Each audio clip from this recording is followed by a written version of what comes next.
This is Docere Digest Podcast, breaking down health concepts.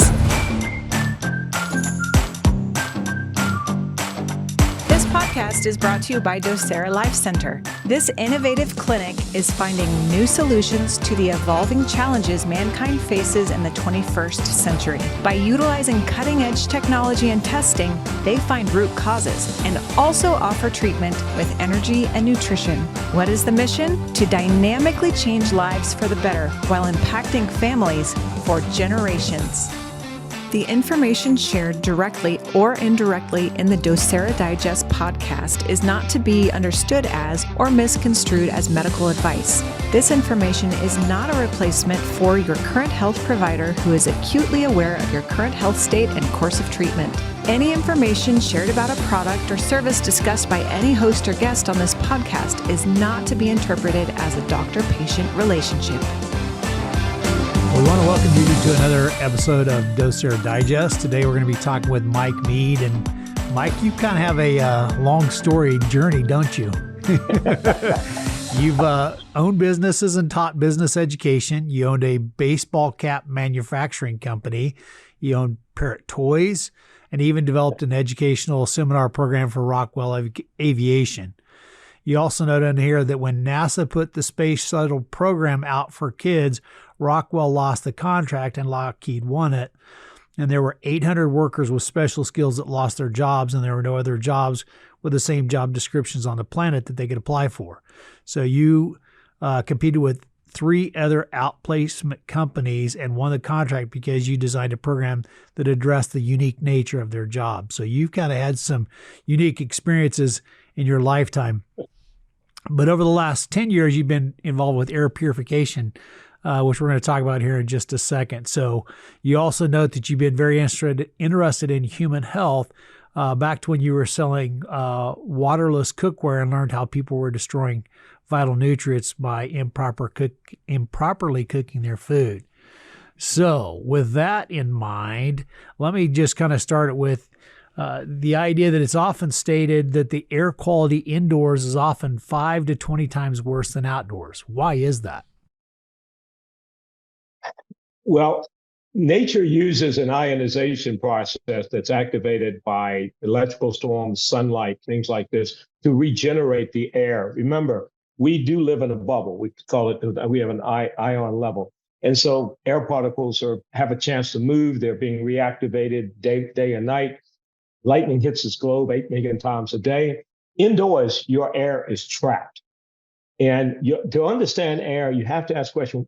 I went through it. What is air? Oh, most of it's nitrogen and oxygen. Well, what does it do? Well, it moves really, really fast. The individual air particles inside your home and moving approximately 1,600 feet per second. Wow. You can't even comprehend that. But then again, you're doctors and think about a cell, and you got DNA, and you got 3 billion genes on the DNA, and then you got the ribosomes, you got the mitochondria, you got all that inside of a cell. Right. So it's not hard when you get down to understand. So as they're moving about, they're smashing into the wall, the ceiling, they're losing their ionization process of becoming positively charged. And they're pushing things around. We were at a show here in Vegas last night, and after it was over with, I looked up at the lights and there's all this dust floating all around the room. And I mentioned something to my friends. They go, we're getting ready to tell you that. I go, yeah, you're filtering that dust. You're filtering 200 pounds of that every 24 hours. Now, when you filter it, it gets very problematic when you get down to the small pieces. And we have to talk about what it goes. So indoor air is really bad because it is bouncing around, but it's also hitting things. You've got the Wi-Fi. It's hitting your electrical. That's what's causing it to become positively charged. And everything in the universe goes from negative to positive. Think of all the functions in the cells that happen. I have I have AFib. And that means that the ion channel in my heart is not working right between the minerals in there. And that's negative and positive, and creating that. Everything is negative and positive.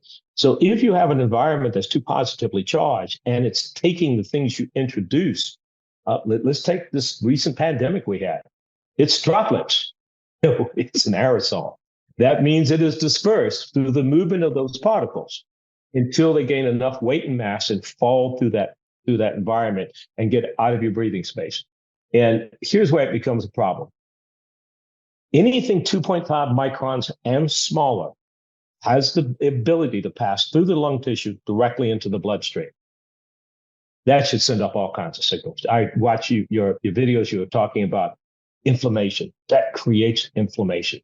When you deal with filters, and I don't know why we use filters. The reason we use filters is there is so much dust indoors. It is kicked around because there's air particle movement.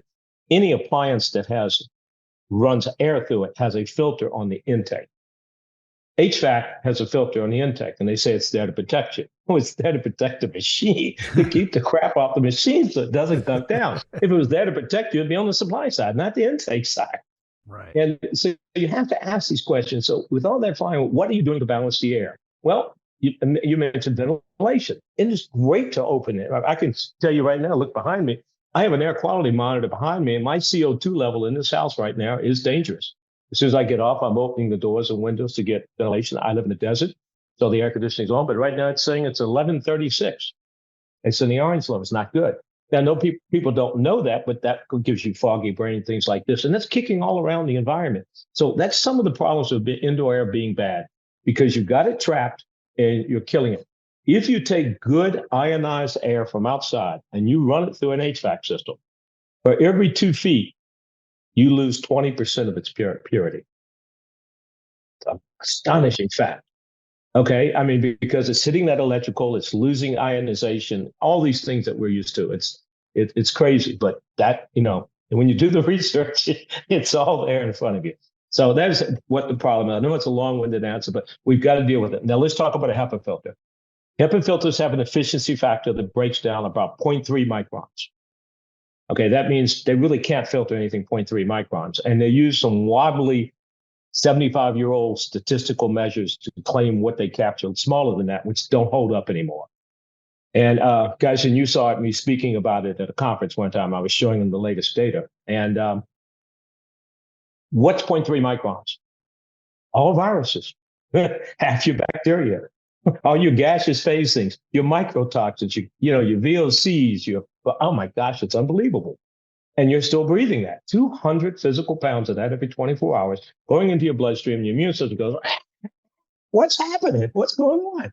And you're overwhelmed. You guys are laughing because you work on this all the time with the parasites and the mold. And I appreciate what you do so much, because the average person doesn't know. We autonomically have to breathe, so we don't give it any thought.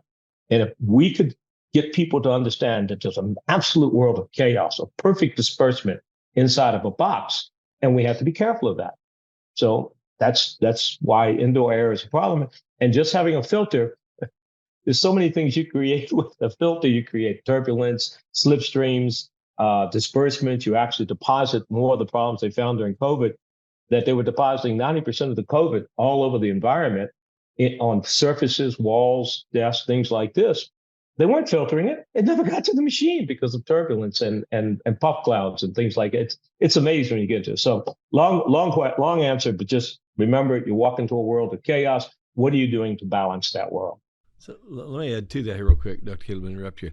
So Mike, when we talk about atmospheric air, the air that's on the planet in this bubble, we know that the NASA and them, they have identified over 40 different substrates or particulates that's in atmospheric air. And we always talk about the oxygen and the nitrogen, and those are the most key factors of what's in that atmospheric air. But I want to just touch on the point that 2.5 microns, that, and you made the statement, we become the filter, right? But what's interesting about that is, I'm going to add just another thought to that. Not only are we becoming the filter, but we're becoming part of the transport system, because we're breathing it in.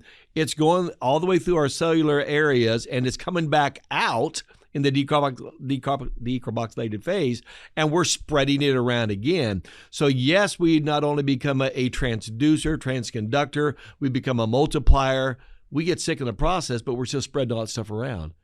And yet we wonder why a household will get sick. If one person gets it, 2 or 3 get it, pretty soon within a couple of weeks, everybody in that house, cats, animals, dogs, everybody, have gone through that whole sick process.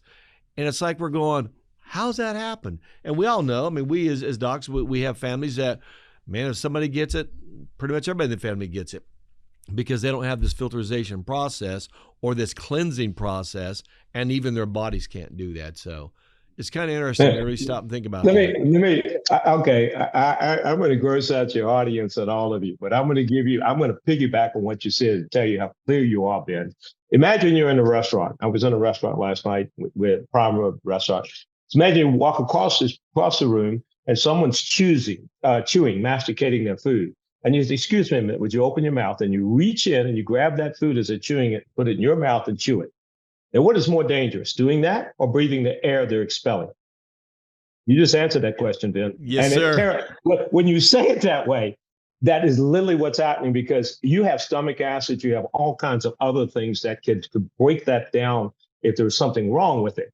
But once it gets past, the nose hairs, once it gets past the cilia and the lungs, it gets through. I mean, it can attach, and it's amazing. And we just don't. Science is about asking the right questions. You guys know that. Look at all the testing you do, so when I put that across to people, it grosses them out, but it makes them remember. It does. And you're absolutely right. That was the point I was getting to. So, yeah. Thanks. So, Mike, I remember last time I saw you was actually at the conference in Fort Myers, and that was actually recently before the big hurricane hit there. Yeah. Right before kind of leveled a lot of places right by Sanibel Island and in Fort Myers area. And actually, when we were going over our mold podcast, I had talked about a report of someone who, from that experience, was heavily exposed to mold because of how their house was affected. And it would be interesting to see kind of some of your topics or some of your thoughts on how the inside or indoors, you talked about it being a chaotic world, but what are some of the other things that make it even more chaotic? So mold exposure is one. We also talked about how I have 4 cats, and you said, here's a filter. You need this. So kind of go into some of those aspects. What are some other things aside from, the filters and just kind of how the airflow is manipulated, but what are some of the other factors indoors that actually make it much worse for us? Well, the biggest thing is that the molecules are constantly bouncing around, so fast, and that keeps things afloat much, much longer. COVID could stay afloat for 24 hours in an indoor environment. They've now said this as data's come out. We know that. Things like cat dander, filters can grab cat dander. That's not a problem. But we know, that work in this field, that what people are reacting to is proteins. That's really what they're reacting to. So even if you collect a pet dander, you can still smash into that pet dander, break it up, and then the protein comes back out through a filter. So you need to use some kind of ionization process. Since we know the indoor air is positively charged because it's lost the electrons in the outer valence circle of the molecule, we need to balance that. So once we throw negative and positive up, they start to accumulate. They come together. And sooner or later, the little Newton's law of gravity takes over. That thing can fall through. Then just imagine all of these particles zip, zip, zip, zip, zip, zip, zip, zip, zip, zip. And as they zip, those things are kept up. Now, proteins can literally become permanently suspended. That means they never gain enough weight or mass to be able to fall through that chaotic movement and go to the floor. And so that's when you hear about ionization, that's literally what you're doing is you're trying to balance that. Now, one of the things they've come up with lately is bipolar ionization. And that means you're flooding a space with negative and positive. That's good, but some of us go, okay, that's interesting. But if your space is too many positive ions, see, at sea level, the negative to positive is 5 to 4. Now, net positive to negative. Why isn't it 1 to 1? Because the Earth is negatively charged, and charges repel each other. That's why you have to have rainfall to bring it back down. That's why the evaporation of water is so important for negative ionization. We go to the beach, you feel better. Right after a thunderstorm, you go breathe the air, you feel better. That's your body being able to function with the processes, because we need that to function. Indoors, you can be 40 to 1 to 40 to 1. I mean, you don't know. And then it depends on what these other things are. You introduce cat, dander, stuff like this.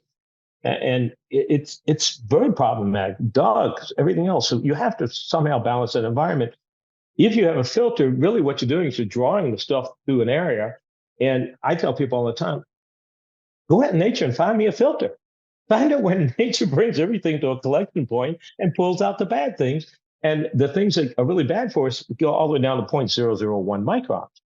And I see companies go and say, oh, yeah, we can do that. Well, I go to the Consumer Electronics Show every January and I interview all the companies that make air purifiers. I said, "Oh, show me your technology." And then I start asking questions.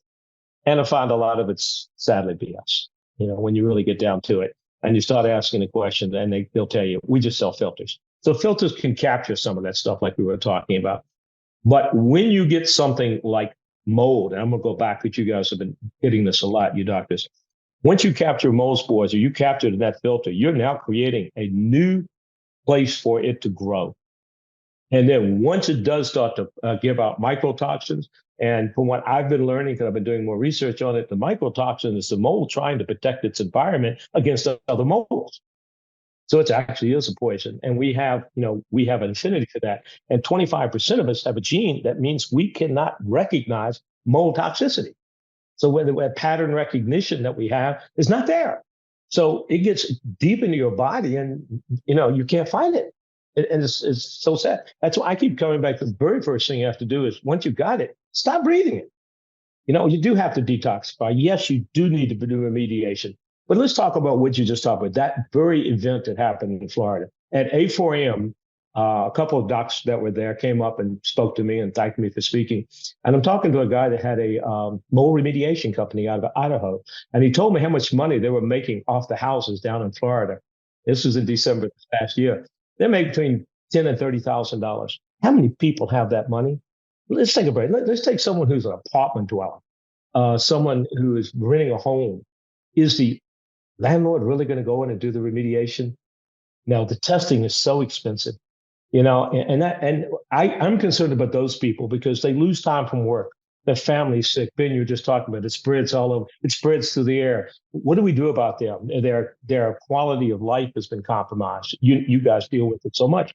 How do we protect them? But that is actually, how do we make the air better so that hopefully the immune system can get kicked back in and take care of that problem? Yeah. And that's, I keep looking at it myself. Once again, I'm a layperson, ask a lot of questions. I have access to a lot of resources like you guys and others. So, we've all been to these conferences. You've heard me speak. We talk about this stuff all the time. How do we help these people have better air? If you just open the windows sometimes, and just get a cross ventilation, that will help. Provided you're not near a bagged hydro, not near agricultural where they're spraying chemicals, providing you're not near highways where they got hydrocarbons and all of that. So, we're trapped in our little boxes and we spend 90% of our times in an indoor environment. So you have to look at what do we do? Negative ionization is one. The photocatalytic oxidation is something that's been around since was founded in 1979. That's what our machines do. And that's one of the things you want to do is protect the air the same way nature does. We know it works. And so we just bring it indoors, in a safe, make its environment safe. I think it's very important that you touched on the fact of, apartment dwellers and, landowners not coming in doing what they need to, because that's actually what happened in that case that I was talking about. The person actually ended up dying. Now, they had asthma really bad and they were, had more susceptible to it, but they had gone to their landlord several times and he ended up going to the ER 3 times. The 3rd time he didn't make it out. So it was really sad reading through that. But you also kind of brought up another point, or just kind of prompted another thought within me is, there are people who struggle, especially this time of year, being outdoors because of allergies and other things like that.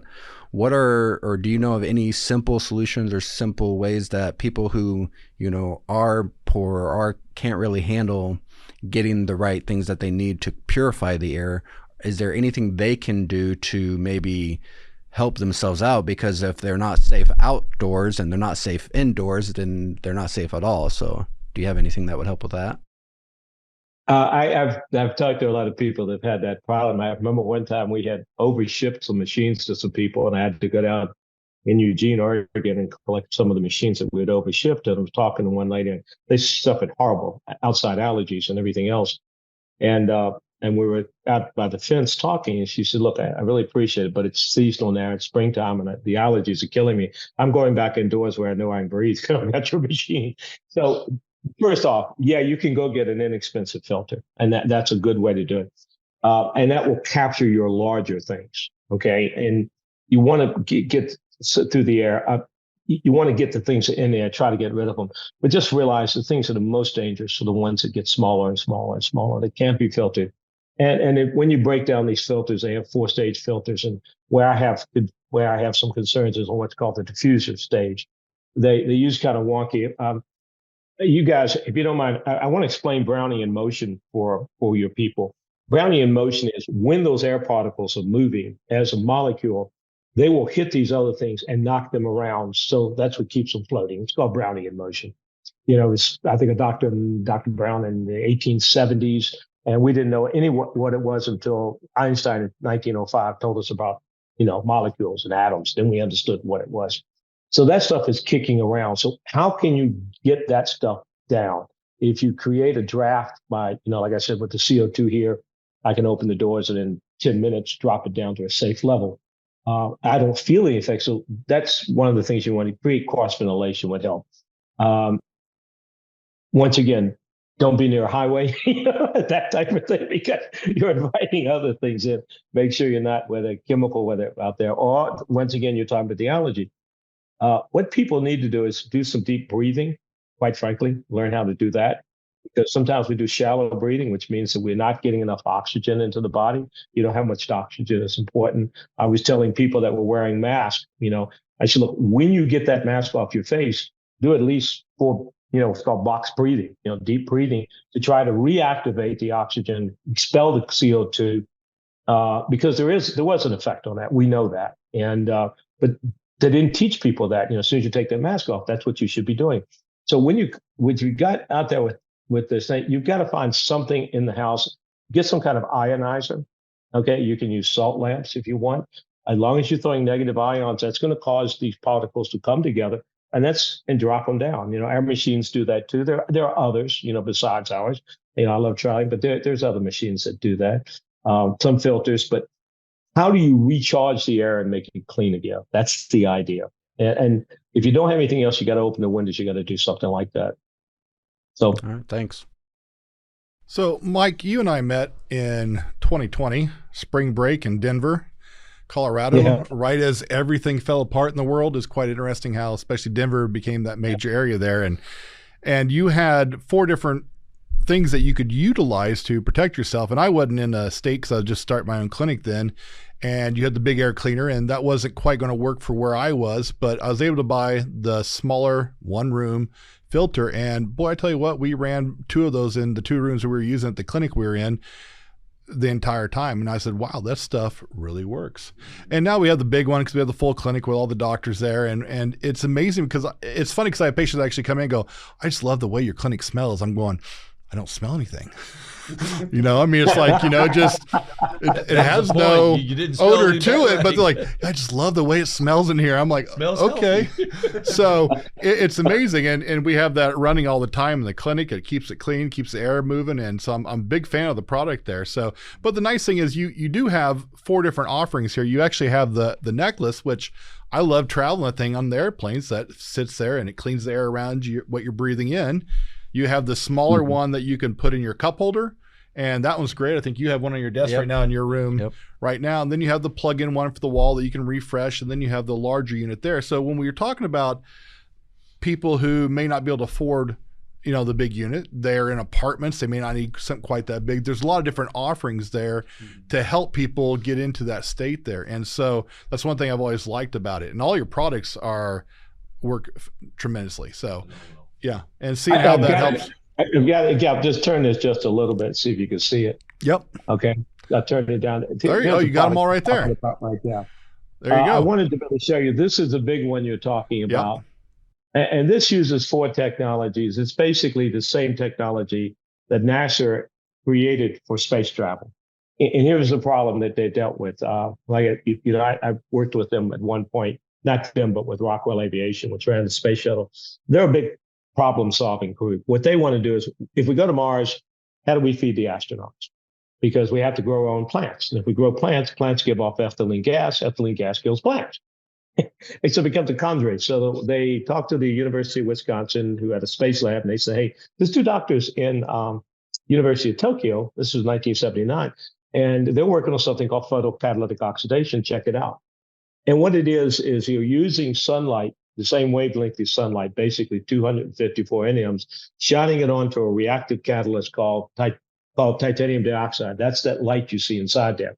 There's tubes of it because it gives us 16.2 times more catalytic reaction. So when the light shines on that, imagine that you've got electrons are released and they're bouncing up and down like buzzsaws. So when O2 and water vapor come through there, those molecules get ripped apart and they become individual particles.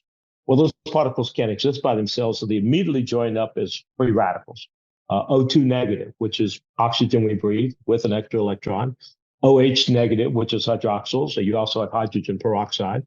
And they go into the environment. Remember, the environment's moving, the molecules are moving approximately 1,600 feet per second. They go out and move just as fast because they're the same molecules. And as they do, they bump in and they engage, and they actually scrub and clean the air. Ben, you mentioned about stuff falling to the ground. It'll actually go down to the carpet and destroy those molecules that are bad for you. And that type of thing. Right here is called a negative ion generator. So we're flooding the space with negative ions. I mentioned earlier about bipolar. The problem is getting back to a balance, trying to have a balanced negative and positive in the environment. So if you're constantly putting negative and positive into an environment that is already overwhelmingly positive, you are bringing it back a little bit, but you're not doing everything you should do. So there's a little battle now in the industry about bipolar and negative, because bipolar, they actually attract particles, give them weight and mass, drop them down. So there's negative and positive. So, what's the best way? It's always by coming up with these buzzwords that you can sell. That we also have an ozone plate in here. So if we want to do remediation, maybe we do have mold and we want to attack it with O3, which is the second best disinfectant on the planet. You can do that. And then we have something inside here called an ion antenna. I talked to you about those very, very small particles, things that are trapped in there. You have to vibrate those things so that when you throw the negative charges out, they can accumulate and come together. And that's what the ion antenna does. Think of it like a Wi-Fi signal that has no effect on you, but it goes through and it involves those particles, because when you get on a quantum basis, you got to do something about those very small particles, because proteins, I mean, you all know what proteins do. That's how we carry out our bodily functions. This is the one you were talking about that are on the desk. This is called our glow. You push the button and the blue light comes on. Now I have negative ionization. So I'm balancing the environment around me. So as things are coming into it, they're crashing together. I'm protecting the space about 9 cubic meters, think about 27 feet. What it does, if I have odors, my daughter and her husband have a Toro business where they rent the cars, and sometimes they'll come back with odors. So they'll push it down for 5 more seconds. It'll turn orange. And then for 15 minutes, you have ozone. And ozone will break down those odors very quickly. They had a problem where one person had left the windows open in Florida. That's where they're at. And the plate came back smelling really bad. So they put the big machine in there and knocked all the smells out of the car. Now, the one you were talking about, Dr. Kyson, was this one. This is what we call our Mini. And this has 3 buttons on it. You plug it into the wall. It's constantly producing negative ionization to try to make the air cleaner and drop some of those problems. And it is putting low levels of ozone. Now, this is what got me so deep into this. When we had other machines and we were selling them, we would show pictures and we'd have examples of older machines and technology. This kind of technology started about 1986 being introduced into the homes. And people said, well, it produces ozone. And everything I read said, well, ozone's bad for you. Yeah, in high quantities it is. So is oxygen. In small quantities, you don't have it indoors. And that's one of the reasons why we have the mold and stuff. You have nothing that's remediating or going and attacking the mold. So low levels of ozone is very good. And I'm sure you guys know as well as I do, many doctors who are actually using ozone injections to treat everything like infections, cancer. So if it's that bad, it's about using things properly. And that's what got me studying this and really going, why is this? And that's why I had to start asking the question. I can't trust some of the information coming out. So let me go back through first principle. What is there? What does it do? And just kept following that. This is the last one. This is the one that fits around your neck. Now, I keep talking about negative and positive attracting. Now, a lot of people would say, well, yeah, I got this thing. It puts our negative ions, and I wear it around my neck. And I go, oh, no, please don't do that. It's the worst thing you could do. You don't want to attract the stuff to your face because that's where you're breathing. This actually puts out positive ions. You understand? Anytime you take two magnets and you put them together and they have the same polarity, energy is created and they repel each other. By the way, as an aside, that's what keeps the air particles moving indoors. As they come close to similar charged particles, they exchange that energy and keep bouncing off. That's why you have perfect disbursement of gas in a box. Remember, your home, your office, your business, it's a box. And the air particles are gas, and they will perfectly diffuse. People say, well, I only have a problem over here. I said, oh, no, you don't. If you think that's it, that might be the point of impact or the point of disbursement. But if it's there, it's all over. And I will explain to people about particles moving. I'll go back quickly. But particles moving in the air, bouncing around. And then they'll say, well, how's it get from room to room? I'm going, where did I lose you? If it's bouncing off the wall at 1,600 feet per second. So I asked them this question. I said, is there any place in your home that you cannot breathe oxygen? And they'll think a minute ago. No, of course not. How did it get there? It comes from outside. It's created by photosynthesis. It's not, what have you got in your house creating enough oxygen to keep you and sustain you? I said, go in your bedroom, shut the door, get in a fight with your spouse, shut the door, stay in there for a week. How come you don't respire from lack of oxygen? The air might get stable, but it's still going to find a way in there. You can't stop it. And this is, and I know I'm belaboring this, but if I can get people hearing this to understand, okay, this is going on with or without me. I can't control it. How do I understand it and manage it? That's the biggest thing. And so those are the four products. So we basically say, we can protect you anytime, anywhere. The big machine puts out enough molecules to impact an environment of 3,000 square feet, 2 stories high. People say, well, how do you do that? I just said the molecules are moving 1,600 feet per second. It doesn't take much to go through there. So you have to put it together. And so they're saying this, like I said, the cup holder one, this will cover a pretty good space. A lot of people use them in hotel rooms. You use it in an office. I'm using it more and more because this is we've had it for 2 years. I'm used to using this one.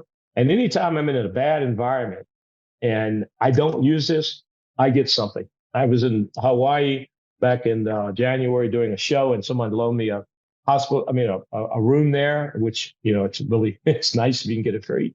But they had one of those air conditioners, and it was putting out a bad smell. And I kept forgetting to plug that in. I paid for 6 weeks worth of coffee stuff up. And I'm going, you idiot, you understand this empirically. And this one on the plate, let me give you a little bit more tip. Every time something happens, I do a lot of research. I was trying to figure out why we were not having more of a problem with SARS-CoV-2 on airplanes when they were using HEPA filters. Because HEPA filters are really not that good. They're not really going to capture that virus. I'm sorry. So let me go you a little bit further. What they actually do, the planes do, is once they're up and off the ground, they replenish the air in that tube every 2 to 7 minutes. So it's a complete negative charge. The other thing that they do is the air doesn't go from front to back. The air goes top to bottom. So you're in zones. So you're actually almost more safe on the airplane than you are in the airport, because the airport doesn't have that. And once you get, and that's about, okay, what's going on and get into. So if I can, let me try to step on something right now for your people. We're talking about toxicity. You remember when we're all locked down and we're finally going out there spraying these chemicals all over the place? And so I looked at it and I said, let me see what that bottle is. And because I know if you're spraying something down, I know it's in the air and I'm breathing it. I know if I'm going to sit there, that chemical is going to be off-gassing in my face. So I want to know what it is I'm breathing. And the majority of it is something called quaternarium ammonium chloride. Okay, quats. Then you're going, a very, very, very dangerous chemical, extremely dangerous. Clorox wipes, all those. So you should never touch those things without gloves on your hand, even if it's out of 1% solution. What is it? Let me give you a little background on it. It was actually invented in the late 1930s by a German scientist. What it does the same thing that hydroxyl radicals do to destroy a virus or bacteria. On a virus, you have a lipid encapsulated protein. It has an electrical motif. So if you have an electrically charged particle, it attaches to it. If that particle is hungry for oxygen or hydrogen, like hydroxyl radicals are, they create a rift, they rupture it, and then oxidize the product. Same thing with bacteria. Well, those chemicals do the same thing. They use an electrical process. But instead of the byproduct being CO2 or H2O, it's like, suppose you had a fly and you wanted to kill a fly, you use a fly swatter, a piece of paper. Would you take a sledgehammer and smash it? No, you wouldn't. I'm playing golf a couple of years ago, February, right when the shot started, with one of the top molecular biologists in the country, consults with the CDC. I knew who he was, and someone said, "Hey, I know you want to talk to this guy. Let you ride with him." So we got talking about all the stuff that was going on, and I brought up the word quartz. He slams on the car. He looks at me and goes, "That is the number one reason why we have super germs on this planet. Because when you do it chemically, those germs have to mutate." Now, why is it used? Why is it accepted? I'm going to go back because, Kyson, you did a good presentation about gypsum board in the late teens and going into the 50s and everything. We have to understand them like that. In the early 70s, we created the EPA, Environmental Protection Agency, but we did not fund it to do any research whatsoever. So we found ourselves in a quandary, being we, the American people and the government. There was 60,000 chemicals out there that had never been really studied. Okay, it was unbelievable. And so in 1976, they passed the Toxic Substance Act. And they basically said, there's 60,000 chemicals, God bless you, they're good. Well, business, oh, wow, now we got these great cheap chemicals. One of them was called glyphosate, which was invented and created in 1974, which was a derivative of Agent Orange, okay? And then we go on like purification acid, the bonding agent. All of these things are in the air. Yeah, when you use glyphosate, it does go in the soil. It does get caught up into the plants. We eat it. We know that. But anytime you spray anything like that, it is still getting into the air because you can't stop the air particles from moving and pushing those things around. And I know I keep hitting this and hitting it. And I'm not trying to scare people. I'm trying to inform. It's so critical. That stuff is always out there floating. It's always going around. The concentration, if you have a compromised immune system, and I've heard you all the time, you need to calm it down. The immune system can do a tremendous thing, but you've got to give it a break. Okay? And all of these chemicals and stuff, like when people say, I cringe when I watch a TV commercial and they go, Febreze, oh my, okay, hair fresheners. I'm going, when was the human body designed to breathe that in and function? Please explain it to me. So Mike, we talk about the aspect of what happens in the lungs, right? The average adult breathes about 24,000 times a day, right? Mm-hmm. It's one of the 4 ways in, one of the 4 ways out. Now, as we've mentioned earlier, in between those two, you're the filter, or we're the filter, all right? And what I'm going to do, I just want to piggyback on a couple of things you just brought up there and talk about a couple other things. One, there's over 115,000 known chemicals that are airborne or are able to go through the air, and such things as Febreze and all these other aspects we're talking about. We also forget the tires, and we forget the petroleum in the tires. And I always laugh about this, but I go, why do we have to replace our tires so often? Where does it go?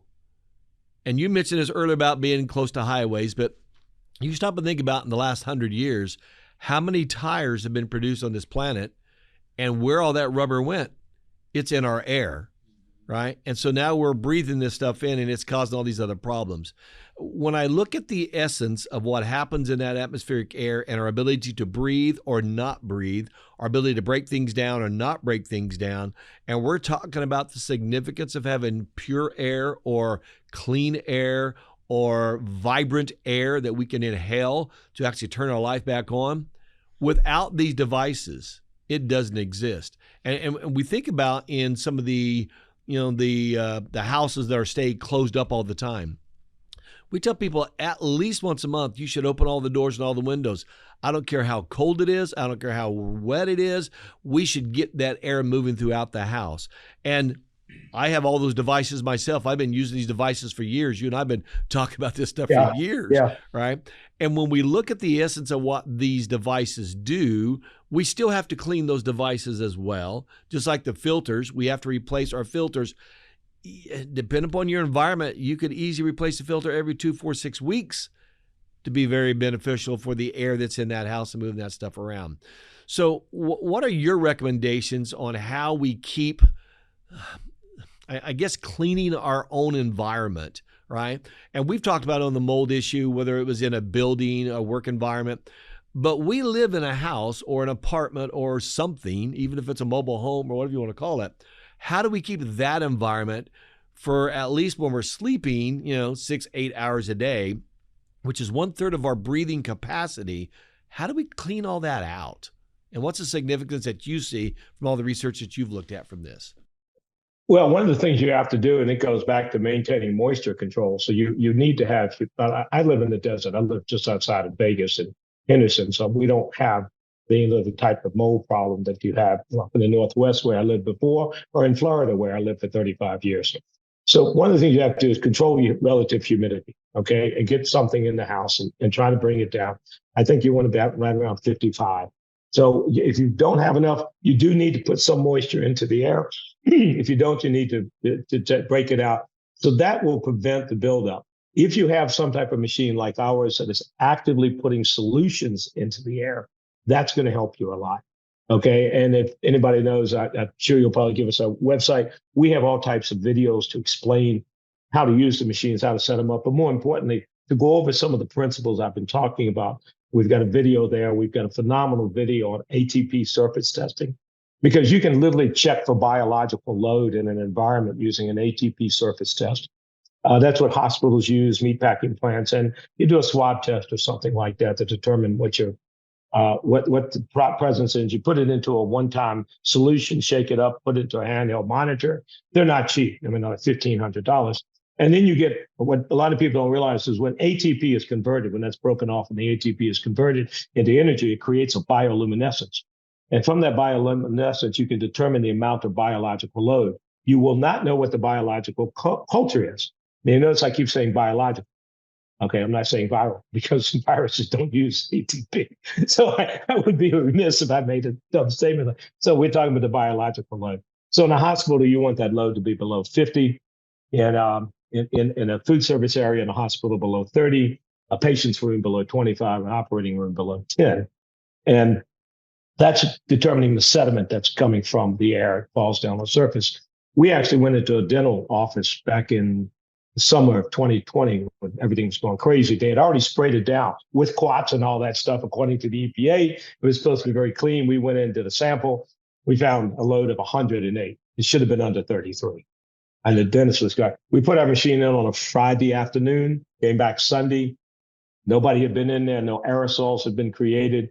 We had dropped the load down to 28. 1 week later, with 1 week, we had dropped the load to 25. Now I'm trying to work with some doctors now, and I think put it to you guys.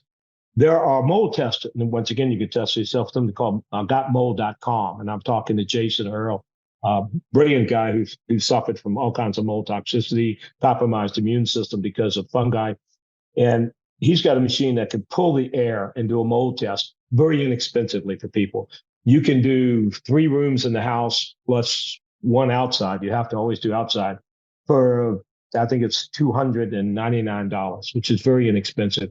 And in that cost, it already does the sampling for the mold to determine. You want to determine what the outside load is, and then make sure it's not the same as indoors, because then it's environmental. And some rooms might have more concentration. Let's expressly say a bathroom or a basement, we might have more concentration. And so what we're doing is we're having some people test, and I already know they're going to come right for us. As they go in, they pull a mold test, and then immediately put our machine in for 24 hours and pull another air test. Send them both off to the lab. And it'll be just like the story I was telling you before about the doctor that had a patient that had all kinds of mold, went in and did Petri dishes, all mold. She couldn't afford anything, so she bought our machine, put it in to protect her environment. Then the insurance company came in, did all the examination, found mold all over the place, pulled an air test. There was no mold in the air, no mycotoxin. If it's not in the air, how are you going to get it in your body? Unless you're going to go on the floor and eat it, or you're going to get a straw and sniff it off the floor. Then you got bigger problems that I can help you with. But it's just a lot of this stuff. It's just kind of think about it. And I don't mean be scared. I keep coming back to don't be scared about it. Be knowledgeable. We've had 3 years of scares and stuff that was ridiculous. When they came out and said it's droplets, I'm going, huh? Can you have that spread? And then when you talk to them, anytime you have a viral aerosol, there's nothing you can do. You can't stop, And how you talked about how all these things get in people. Ben, you mentioned something before the camera about essential oils. Okay, if you don't mind, I wanted to address that very quickly. just to get this idea across. And I've actually tested it. I have a diffuser here. Remember, I keep talking about the things in the air, and things bouncing back and forth are kept in the air longer than they should be. And if you breathe them in, it can be problematic. So here's what you do. You take the diffusing oils and you crank them up and you get them up into the air. And I can look at mine air particles. I have no air particles floating. If I use a diffuser oil and I don't have the HVAC on, it'll shoot up to 280, 200, 300, something like that. That means I have all these particles in the air. Now, what are these oils? The oil. So if you have contagions or contaminants in the air, they're going to smash into each other, right? And what's going to happen? Now you have a perfect, absolute delivery system of an oil to bond it all kinds of ways in the human body. Okay. And it's amazing when you come to that and you think about it and you go, whoa, okay. So the essential oils could be very good, providing they're not bond if you have good air. So when I tell these companies to do that, so I had this hypothesis and this theory, and I was in Bend, Oregon. I'm talking to someone at a show, and a very bright gentleman, and as you guys know me, if somebody's going to listen, I'm going to go deeper on the science. And finally asked him, I said, by the way, what do you do? He said, I have a PhD in microbiology, and I create oral delivery drugs. I said, I have a theory for you. So I laid it out to him. He goes, that's exactly how we get the drugs in the body. We attach it to the oil. Right. And what was one of the things that everyone was talking about the, the messenger RNA shot? Lipid. Right. Oil. The fats, same thing.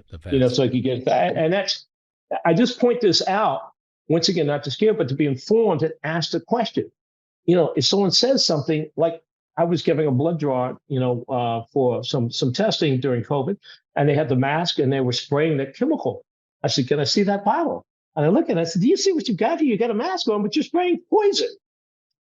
They threw me out of the office. They wouldn't do it for draw. They asked me to leave. And if I didn't, it would call security. I said, I'm trying to help you. The other thing we talked about before we went on camera about the essential oils, because one of the things we notice is, and the affectionate term is oilers, and you can smell them when they walk into your office. I mean, I can be 5 offices back and go, an oiler just walked in. Why? They have a putrefied smell on them, and we call that the putrefied aspect of the lipids or the fatty acids that are broken down.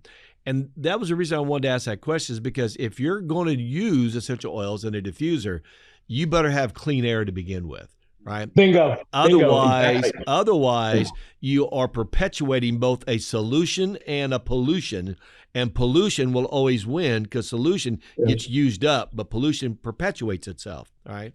So that was the essence of why I wanted to bring that up in this. So the other thing that's really, really critical that as I'm hearing all this conversation is, if you're not doing nothing, guess what?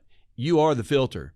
You are the problem. Yeah. And it isn't that they're going to get better, they're going to get worse. So part of our solution in trying to find all the best ways to benefit our clients and our patients and their health is what is so commonly taken as just normal place, and that's breathing. 24,000 times a day, we're breathing, and we never question what we're breathing in, let alone, as you've brought up, what we're breathing back out. And once our filter fills up with all these poisonous conditions, these toxic components, we become the spreader. We're no longer the filter. So I appreciate it, Mike. Yeah, Ben, years ago when you and I first met, we started talking. We've had this connection ever since, and we talk the same language. It's very interesting. And you are very right about that. Now, how do you, when I keep saying 200 physical pounds of air, the reason I do that is you take how many breaths you get and you breathe in 2,500 gallons.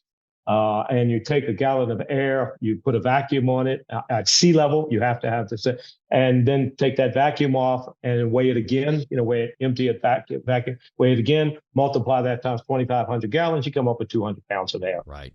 Okay. And that's providing you're not exercising. That's just normal breathing. Right. Yeah. Doing that. And you are the filter. And that's what's so critical. And then, like last night, it was so dramatic when I pointed out. I said, look at all, and my friends, the guys I play golf with, he hears this all the time. He goes, yeah, we're filtering that. And if I can get people to understand it, it's like, let's go talking about going in play. If you walk into a restaurant, let's say like this past year was really bad for flus and viruses.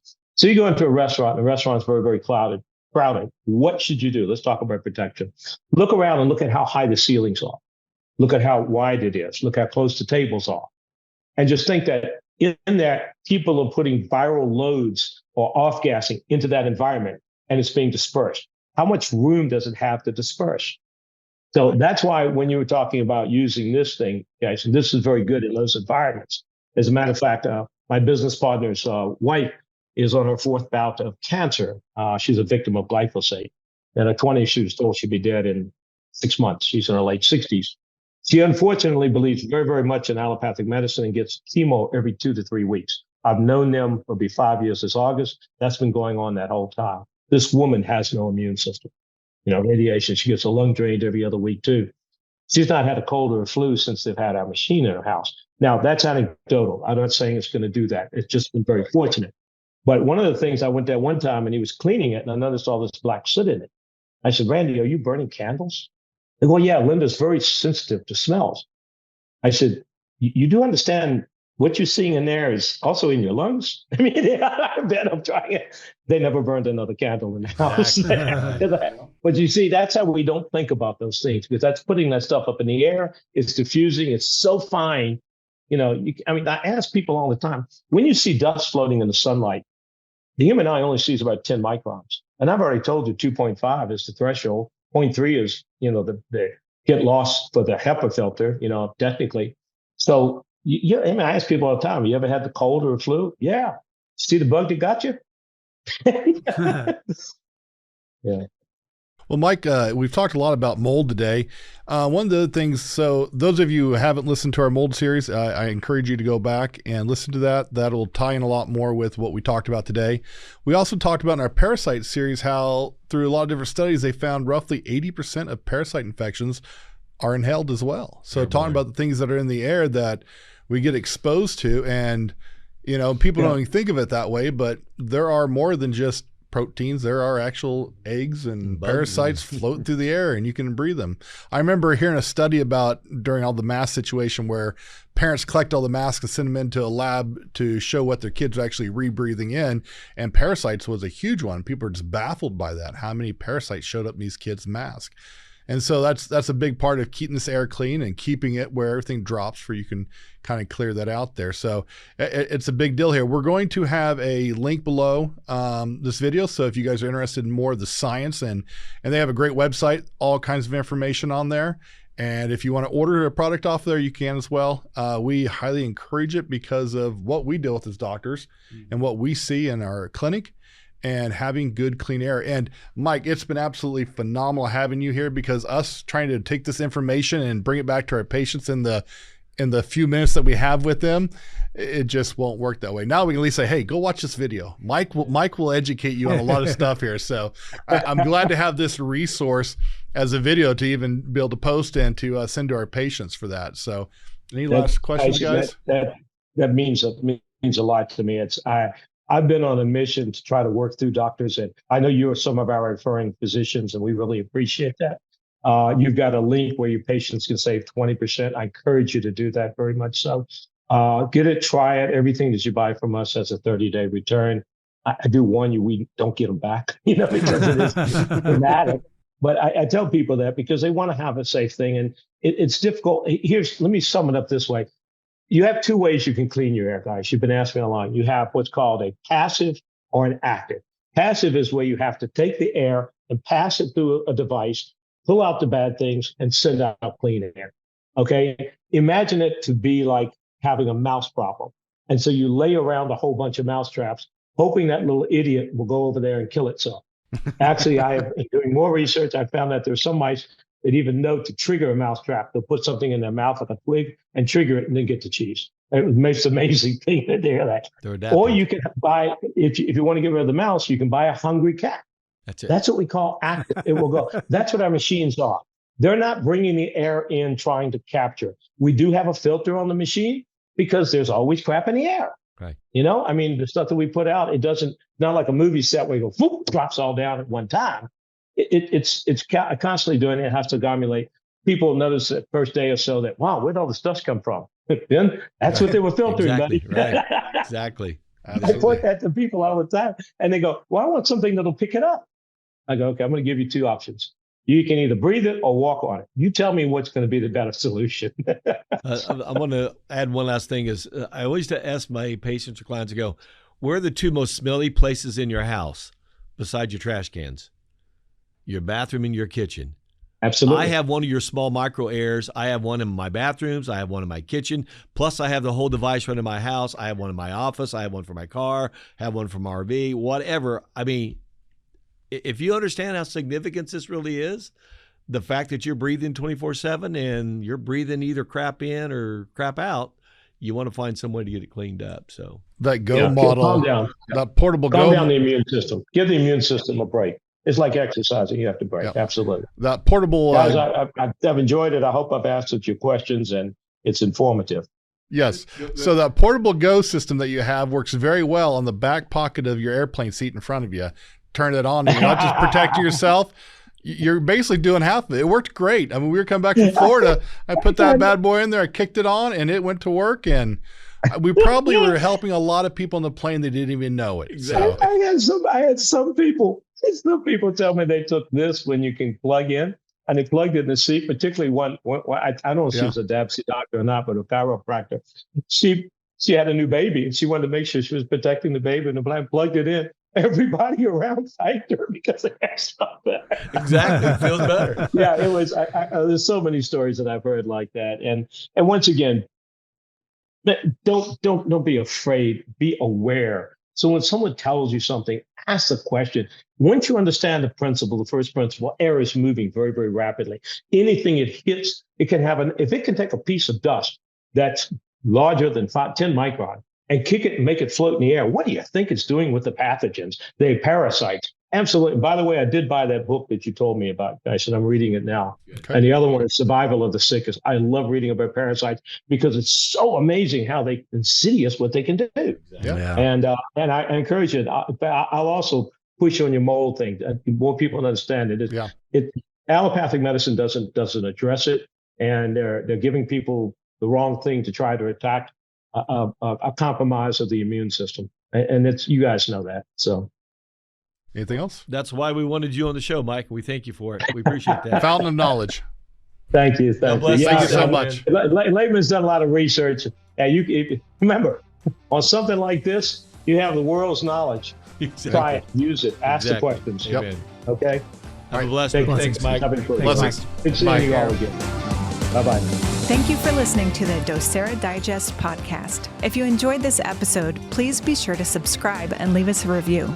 You can also find all the episodes and show notes over at docerelifecenter.com. While you're on the website, also be sure to check out the blog where you'll find videos and articles to help you proactively rebalance your health.